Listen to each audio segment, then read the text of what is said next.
Hello, guys. No intro for this one because we lost a hero this past week. We lost one of baseball's greatest players, and the only one whose records still remain true to this day. Yeah, I'm talking about Hank Aaron. Dead at the age of 86.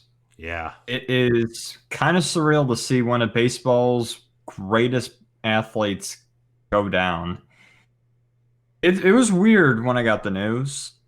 It's surreal in a way. it it's it's surreal to me the fact that one he was perfectly fine. This wasn't a COVID related death. This was natural causes. So hmm So it wasn't like oh good another legend taken down by his virus. No. And He was go ahead. to me he was still somewhat involved in baseball. He was still somewhat And that's active the other thing. up He until still his he still death. had presence. It's not like he fully disappeared off the face of the The baseball earth. planet. He was still around doing some stuff. He's definitely a hero in Atlanta, that's for sure. Everything he meant to the Braves, man. That The fact that they still have his where he hit his ball, the 7/14th, they have the wall up to where he hit it, just as kind of like a final memento, what truly did break the record back in 1975. hmm And then you have the final spot where he hit his last home run at the old Milwaukee County Stadium, now Miller Park. You could find that somewhere in the massive parking lot that they have surrounding the stadium near left field. He embodied the sport. He was it might be unique to say, he was a civil rights icon. he He to was me the last Negro Leagues player to play in the major leagues when he retired. I mean, it's kind of nuts to say that, a player that was relevant in the 70s, and considering he played one season with the Indianapolis Clowns in 1952. which by the way, what the hell of a name is Indianapolis Clowns? It I don't, I like, don't really, I'm sorry, I'm not trying to be funny or trying to point out. I'm no, just pointing no, it's all out right. it's the Indianapolis Clowns.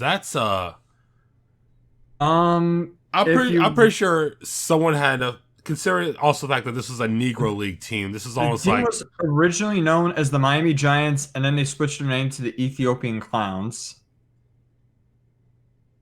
And then it went to Cincinnati, and then it planted down, switched in between Indy and Cincy, and then stayed in Indy until its final season in 1962.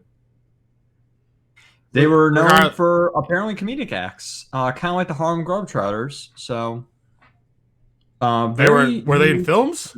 They were in films. No, no, no. They were just baseball's version of Harlem Globetrotters.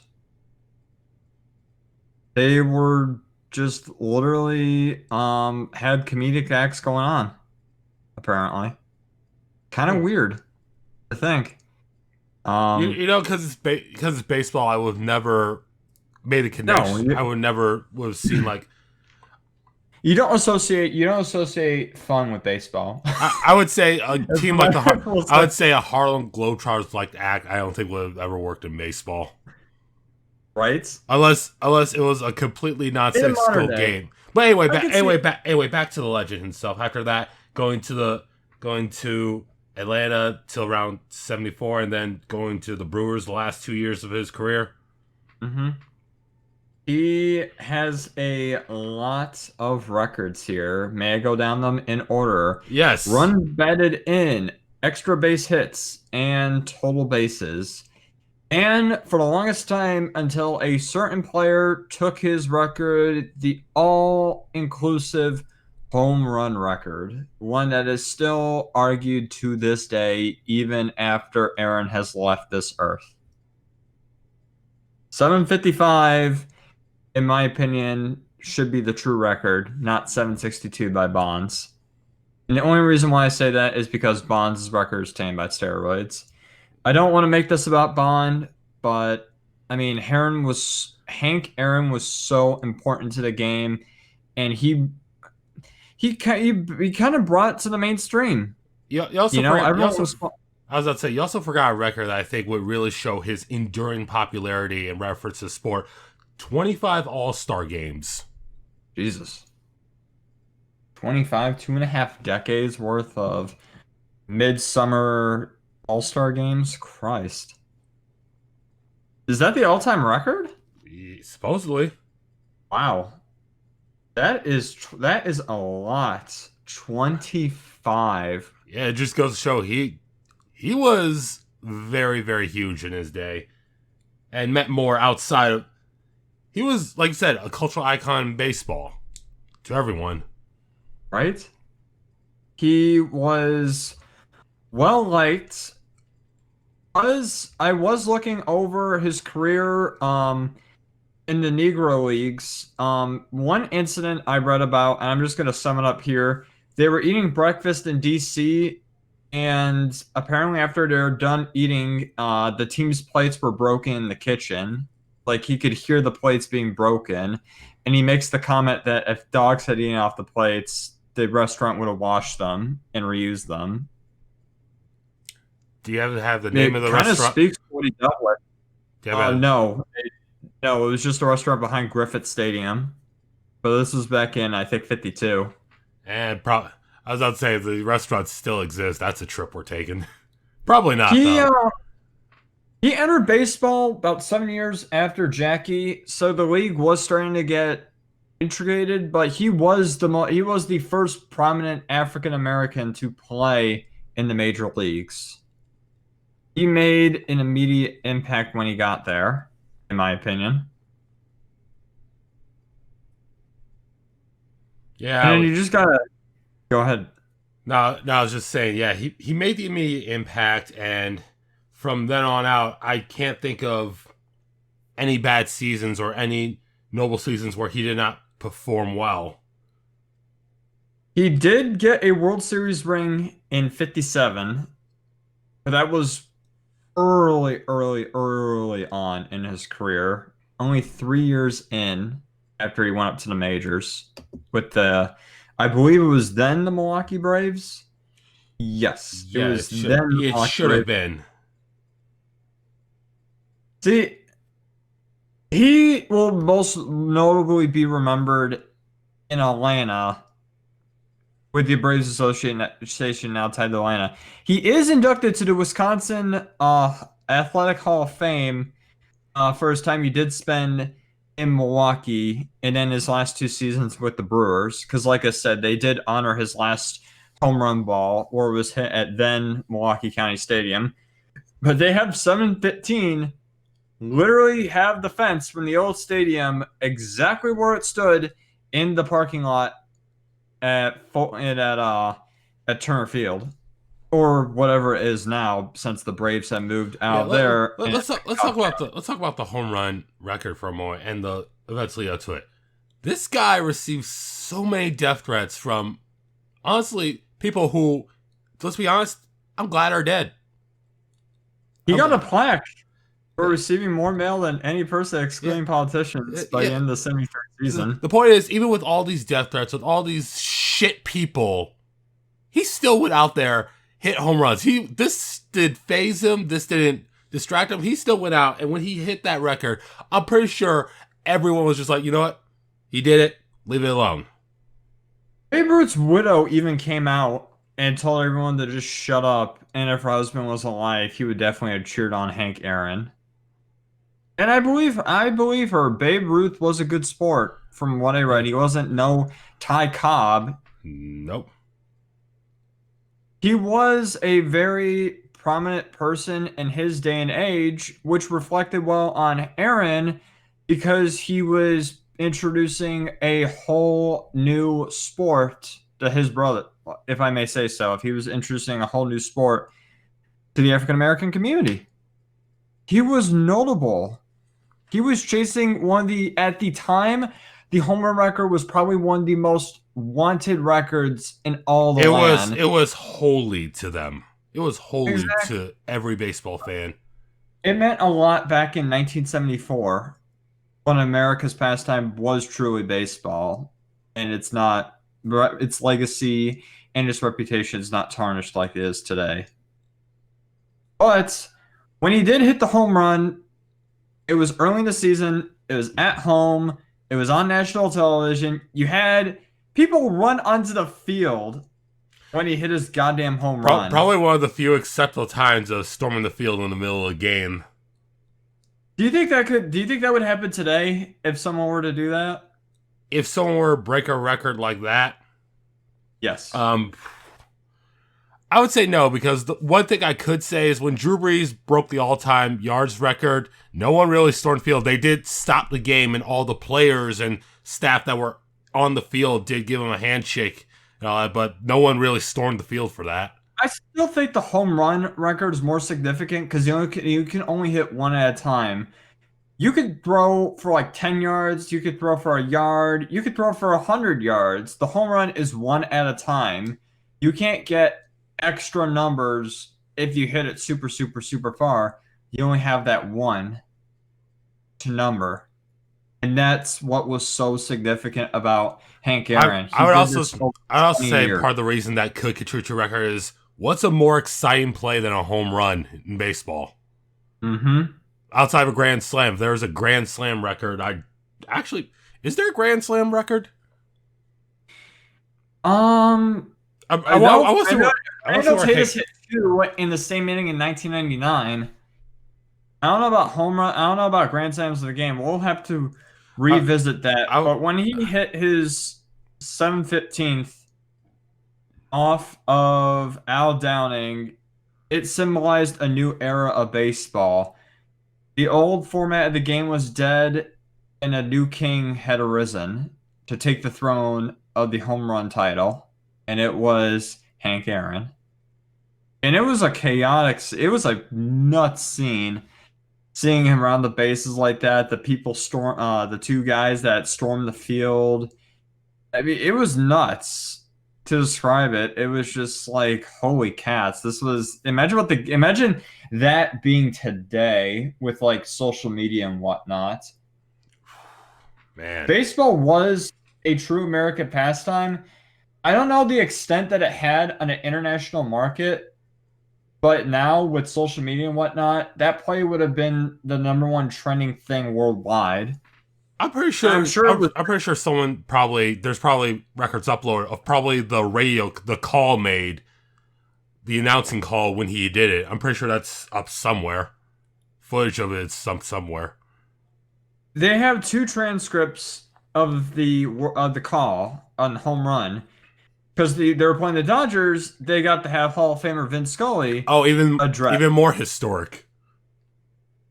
He called out the racial tension in the home run call by addressing, and I'm taking this word for word, a black man is getting a standing ovation in the Deep South for breaking a record of an all-time baseball idol. Let that sink in. This is 1974 in Atlanta, and Vince Scully is saying that about a black man getting the all-time home run record. Let's just sink in also the fact that that at that moment when he did, everyone cheered. That it's like that moment where people say when a moment happens and everyone cheers around the world. That's exactly what happened. Everyone in the sports world cheered at that. Because at the moment it was no racism, it was not black people, it's just the record has fallen. I don't think any player would have been stupid to come out and denounce him for hitting the home run, but he did get the death threats, which at the time was the 70s. The 70s were still racially heated and whatnot. So Hank Aaron was definitely going to get some threats, but it was great for him to break a record. But in the end, and I hate to say it, in the end, he'll be remembered forever, and those people, they're dead. Mm-hmm. Simple as that. Hank Aaron's legacy will live on, and where does he stand? Do you put him up there as an all-time great? Yes. Yeah, I will. You can't really put Bonds over, and the only player I could have ever really seen taking his record at the pace he was going, and this was just this might be a little bit of an oddball, Ken Griffey Jr. I thought if maybe he had stayed in Seattle, or maybe they kept the kingdom up and whatnot, because it met all his requirements to hit home runs like crazy. I mean, he's played his entire career in Seattle. He may have gotten the benefit of the doubt. Now, can you imagine a player being in a state like Colorado, playing his entire career for the Rockies and hitting, let's say, 20 home runs, 20 to 30? You think he could get the all-time record?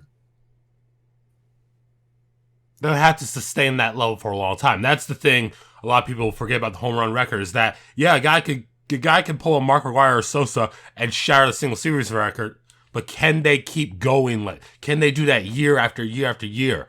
And I think if you had someone who could sustain that year after year after year, or at least play long enough at a peak level, they'll get close. He definitely did a really good job for sustaining over 20 plus years. I mean, you got to give it to him. He was an all natural machine. And like I said, off the field, he meant so much to the city of Atlanta and to the state of Georgia. It just really speaks to how far he's come. Yeah. But I don't get this. He was from Alabama. One fun fact I learned about him, what kind of reading up, he's a parent fan of the Dog Pound. He likes the Browns for some reason. Well, you find a lot of weird things. Like, remember that time where we found out that Kyrie Irving was a flat earther? I don't want to associate his dumbness with Hank Aaron's. I know he was probably just fucking with people, but it's still one of those things like you learn something new every day. And when his record was, and I don't want to say stolen, but stripped away from him by Bond in 2006, he made a surprise appearance at AT&T Park to congratulate Bonds after his record-breaking home run. He even did a Super Bowl commercial with Bonds in which he apparently tried to jokingly persuade Bonds to retire before breaking the record.